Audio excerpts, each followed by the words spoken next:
Hey guys, this is Spartacus here and welcome back to another video. Today's video I'm going to be showing off a gameplay of my very first match of reaching 100 eliminations. Not more, not less, exactly 100 eliminations within Vanguard's multiplayer. And of course I'm doing it on the map Shipment because what other map could you do it on, right? I mean seriously, you probably could reach over 100 kills in a single match that isn't Shipment. I guess there's DOS House that you could get away with it, but what's kind of funny is right now we do have the Festive Fervor event going on. So of course Holiday Shipment is out right now, which is also called Ship Moss, and so I could have been playing on Ship Moss to actually get this gameplay, but I was playing like the quick play playlist where you can like select the different combat pacings and game modes that you want to choose, and I just happened to go into a normal Shipment game during like the Festive Fervor event. So unfortunately I couldn't get 100 eliminations on the Ship Moss map. Instead I had to get it on the normal Shipment map, which isn't like a huge deal.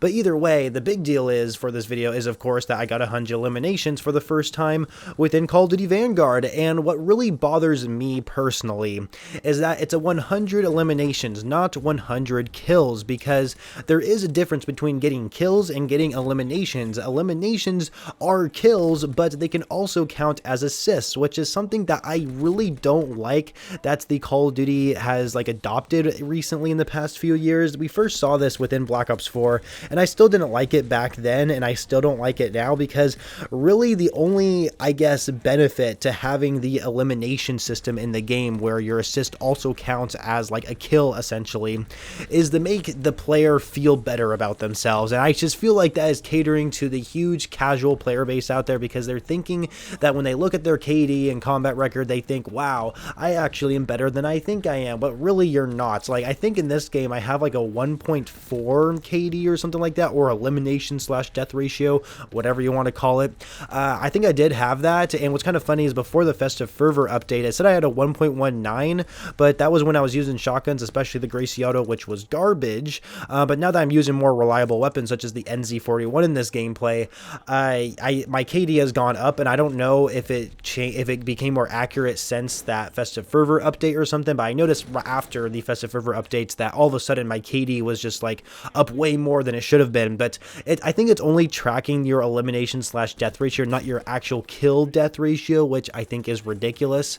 But either way, yeah, I have like a 1.4 in this game, which isn't super great. It's pretty average for me, if I'm being completely honest with you. But you know, anyway, yeah, so in this gameplay there isn't really much to say. You know, I get 100 eliminations, I get 13 deaths, which is pretty good, and of course it is on Shipment, which can sometimes be pretty hard to do.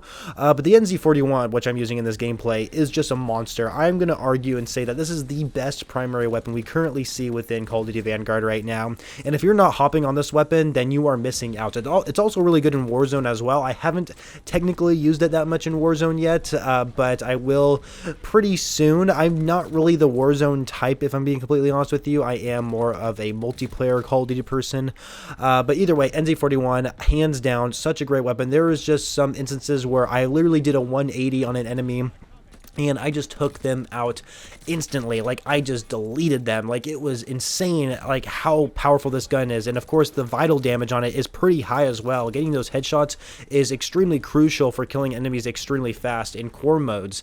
And so, yeah, this gun is just a blessing to use. And yeah, I just can't recommend it enough. Also, a secondary weapon that I've been running a lot recently is actually the machine pistol, which is a weapon you do not want to sleep on. When you first start using it with no attachments, it's going to suck ass. Like, I am not kidding you guys. The machine pistol is going to suck ass. It only has 10 rounds in its magazine, has an extremely fast fire rate. The recoil goes through the roof, so you kind of have to hip fire at point blank ranges to kind of level it up first. But once you start unlocking more attachments for it, once you get it dual wield especially, or a Kimbo perk attachment, whatever you want to call it for the weapon, it is super good. Like, oh my goodness, this is probably like the best secondary weapon that I think we've seen in Vanguard, maybe except for the MK11. The MK11 launcher is actually really fun to use, but the machine pistols has been another weapon that I have been using a lot, and my next video may actually have to be about the machine pistols or the Bren, because the Bren's also a really good gun.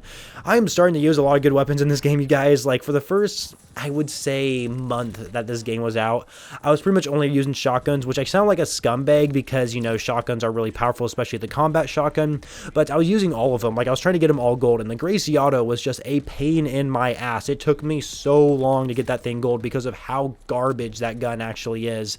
And so now that I have diamond shotguns, it's like I can actually start using more reliable weapons, and I've been enjoying the game way more because of that. And so, oh man, you guys, and you know, one thing I like to say right here actually is I'm not the kind of person who goes for like the most extraordinary gameplays out there. Like, I don't actually purposely sweat my ass off and try to just go completely try hard on every single match I get into. I am not that kind of person. I'm the kind of person who just wants to complete camo challenges, who just wants to rank up and literally just unlock, like, I guess, atomic camo in the game, you know? That's the kind of person like I always grind for. I never grind for 100 kill gameplays. I don't grind for getting V2 rockets or anything like that.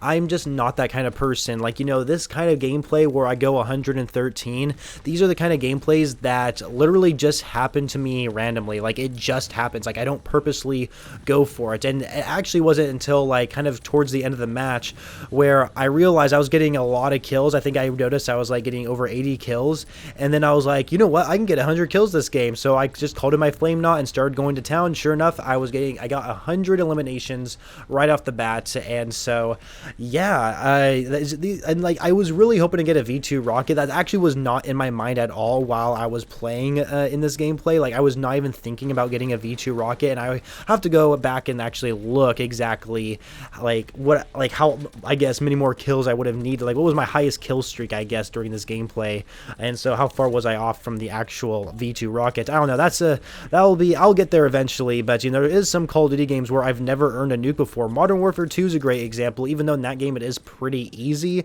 but you can't really go back and play that game anymore because nobody's on it, so it's kind of hard to like get a nuke in that game. And also, I didn't play during its prime either. Also, Modern Warfare 2019 was a game I didn't get a nuke either. I think in that game it was actually a 30 kill streak, where here in Vanguard's a 25 kill streak. Same with Black Ops Cold War. They added a nuke in that game. I've been close to like nuclear medals of quite a few times, but I've never actually gotten a callable nuke you can like call in. Advanced Warfare, never earned myself a DNA bomb. Man, what's another Call of Duty game I never earned a nuke in? I can't really think of other Call of Duty games, but there is definitely a few of them out there. I guess Infinite Warfare had the deatomizer strike. Definitely never earned that, but you also had to use a certain variant, which also I thought was really stupid. But yeah, you know, I'm not really that casual. I'm definitely a much more competitive person than a casual Call of Duty player. I play every single day.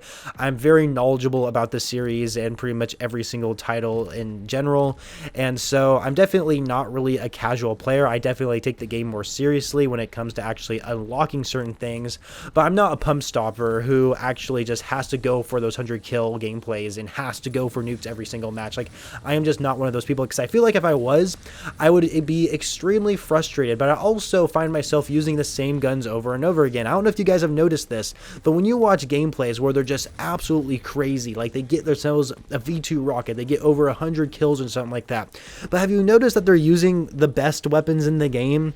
Like, that's something that really bothers me, that people don't really notice that they actually are using the best guns in the game, and that's why they're able to get those gameplays. So it's like, okay, why don't you use the Gracie Auto and see if you can get that gameplay? No, you can't, because it's a terrible gun. It's absolutely dog shit, like compared to the NZ41. And so anyway, I shouldn't bash on them too hard. Obviously they're more successful than me, such as Korean Savage out there, but you know, also some of these good weapons, they can translate into Warzone as well. You know, NZ41 I heard is pretty good, and I can't wait to try this gut weapon out in Warzone. I don't really play Warzone too much. I really want to start playing Caldera more, and of course make some content for you guys about that map, and just kind of like breaking down certain things that maybe people haven't really talked about quite yet. But either way, you know, I'm having a lot more fun in Vanguard. I'm gonna be honest with you guys. I've been having a lot more fun in this game, and so I really am excited to make more content for you guys in the future. Make sure you guys actually check out my podcast if you guys are interested in listening to podcasts. I'll try and have a link in the description below, or you can just check like a playlist on my channel to kind of go ahead and check it out for yourself. Also, do not forget to check out my Twitter and follow me over on there, so to stay update with me outside of YouTube. Leave a like on the video, subscribe to the channel, and I shall catch you guys later.